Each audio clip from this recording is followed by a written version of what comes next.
Halo semuanya, aku Atis Fajriza, welcome back to my YouTube channel. Di channel ini aku bakalan bahas seputar kesehatan, CPNS, dan juga self-improvement. Jadi sebelum mulai, jangan lupa di like, komen, dan subscribe channel ini. Oke, sebelumnya aku ada nanya pertanyaan gitu di Instagram, alasan kenapa teman-teman mau daftar CPNS. Dan banyak teman-teman yang menjawab, ini mau jadi calon mantu idaman, terus mau mengangkat derajat orang tua, disuruh mama, kemudian ada yang biar bisa resign dari kantor lama. Oke, semuanya tuh nggak ada yang salah. Semuanya itu tergantung pendapat masing-masing ya. Jadi beda orang, beda pendapat. Jadi kali ini aku bakalan bahas 9 alasan kenapa aku memilih menjadi PNS dan resign dari kantor sebelumnya. Semoga dengan adanya video ini buat kalian yang masih maju mundur untuk daftar CPNS dan untuk belajar CPNS, semoga ini bisa menjadi motivasi untuk kalian semua.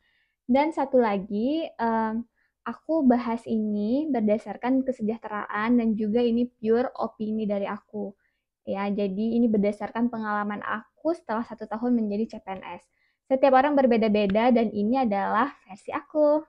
Sebelum kita bahas lebih lanjut, untuk kalian semua yang lagi nyari bimbel SKD CPNS, bisa langsung aja ke bisacpns.com dan masukkan kode referral Atis bisa 56 untuk mendapatkan potongan harga sebesar 20.000. Oke?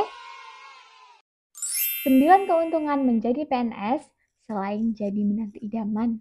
Yang pertama pastinya gaji. Untuk gaji pokok di seluruh Indonesia ini rate-nya itu sama.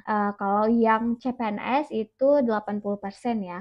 Tapi yang berbeda itu adalah tunjangannya. Jadi tunjangan di setiap instansi ataupun di setiap pemerintah provinsi, kabupaten, dan juga kementerian itu beda-beda. Kemudian selain gaji pokok, tunjangan ada juga uang makan, kemudian ada juga kalau yang udah nikah dan punya anak, ada juga tunjangan untuk istri dan anak. Kemudian untuk nakes itu ada juga uang jaga malam dan juga uang jasa medis. Nah, kalau misalnya kayak aku nih, PNS nakes, kami itu gajiannya 3 kali.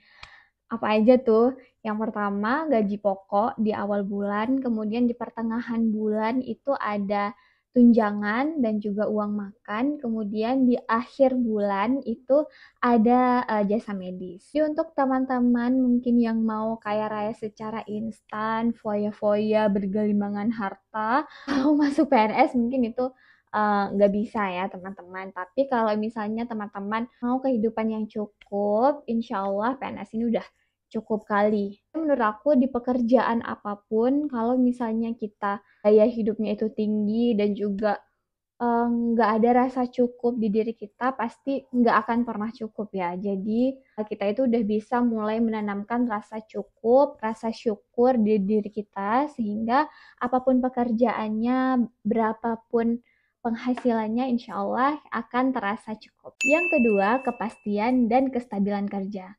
Nah, setelah menjadi PNS, kita itu tidak akan dihadapkan pada PHK musiman ataupun pemecatan. Bisa sih dipecat, akan tetapi itu kalau teman-teman melakukan pelanggaran yang berat ataupun tidak masuk kantor dalam jangka waktu yang lama. Yang ketiga, asuransi kesehatan. Nah, semua ASN sudah ditanggung asuransi kesehatannya oleh pemerintah berdasarkan iuran yang sudah dipotong per bulannya. Bukan cuma untuk ASN saja, tapi juga untuk istri atau suami beserta 3 anak dari ASN tersebut. Dan untuk BPJS, alhamdulillah aku dapat yang kelas 1. Ini dia. Yang keempat, ada jaminan hari tua ataupun uang pensiun. Nah, setelah pensiun nanti kita bakalan tetap dapat uang pensiun per bulannya itu berdasarkan pangkat dan golongan. Kemudian kalau misalnya ada ASN yang sudah meninggal, uang pensiunnya tetap dapat diberikan kepada ahli waris, yaitu suami ataupun anak. Nah, ini juga menjadi motivasi terbesar bagi aku karena dulu mama aku itu kan meninggal waktu tsunami 2004. Jadi setelah mama aku meninggal, alhamdulillah uang pensiunnya itu tetap bisa kami manfaatkan untuk sekolah. Nah, jadi kita itu bukan cuma bekerja, tapi setelah kita meninggal pun insya Allah kita mendapatkan amal jariah. Amin. Yang kelima, jam kerja dan beban kerja yang tidak berat.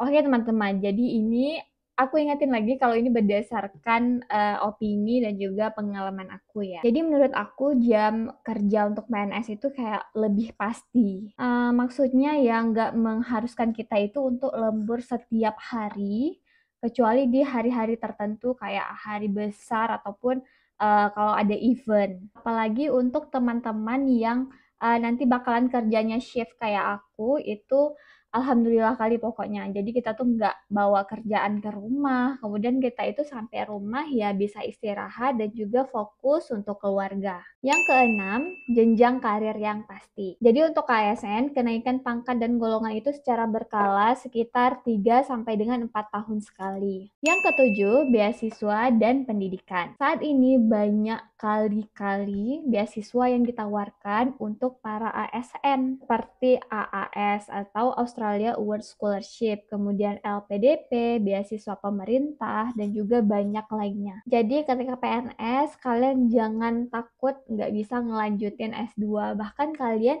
didukung secara penuh oleh instansi dan juga pemerintah untuk melanjutkan studi. Menurut aku, setelah menjadi PNS bahkan lebih gampang ataupun lebih mudah untuk tes S2 karena jalur khusus PNS itu kan berarti saingannya itu antar PNS saja kan. Kalau misalnya umum itu kan berarti seluruhnya. Jadi dapat memperbesar peluang teman-teman untuk lulus S2. Nanti teman-teman tinggal pilih aja mau ngambil yang tugas belajar ataupun izin belajar dari instansi. Yang kedelapan ada pelatihan. Jadi PNS itu setiap tahunnya mendapatkan hak untuk mengikuti diklat teknis sebanyak 20 jam per tahun. Jadi nggak ada istilah PNS itu nggak ada wadah untuk mengembangkan diri, kemudian nggak ada istilah lagi ASN itu bisa santai-santai kayak sebelumnya. Jadi memang ASN sekarang itu dituntut untuk menjadi kreatif, inovatif, dan juga melakukan pengembangan diri secara terus-menerus. Yang kesembilan adalah work-life balance ataupun keseimbangan antara kehidupan dan juga pekerjaan. Menurut aku, karena tuntutan di PNS itu nggak berat, jadi setelah pulang kerja kita itu masih punya energi untuk fokus ke hobi kita, kemudian bisa fokus ke keluarga dan juga hangout bareng teman-teman. Kayak aku nih pulang kerja, aku tetap bisa ngopi-ngopi cantik, kemudian aku juga masih bisa bikin konten kayak gini, sharing sama teman-teman online, dan juga aku bisa olahraga juga.